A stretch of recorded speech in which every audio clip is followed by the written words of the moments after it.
Every hardship there is an ease. প্রত্যেক কষ্টের পরেই থাকে স্বস্তি। এই বাক্যগুলো কি আপনাকে মোটিভেশন দেয় না? এই কথাগুলো কি আপনাকে চাঙ্গা করে না? আপনার জীবনে ইন্সপিরেশন হয়ে আসে না এই কথাগুলো? ওয়ালা তাহিনু ওয়ালা তাহসানু ওয়া আনতুমুল আ'লাউনা ইন কুনতুম মুমিনিন।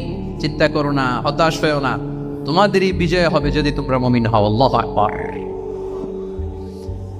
তাহলে আপস এন্ড ডাউনস থাকবে, এবং মুমিন জীবনে তো হতাশা থাকবেই না। কারণ আমার জীবনে যদি কোনো কষ্টের ঘটনা ঘটে, এটার জন্য আমি রিওয়ার্ড পাবো। আমি যদি অসুস্থ হই, আমার প্রত্যেক অসুস্থতার কারণে আমার পাপ মোচন হয়। সুবহানাল্লাহ পড়েন। আপনার জ্বর হয়েছে, এই জ্বরের কারণে আল্লাহ আপনার গুনাহ মাফ করুন। আপনি ব্যথা পেয়েছেন, অসুস্থ হয়েছেন, আল্লাহ তাআলা গুনাহ মাফ করে দিও।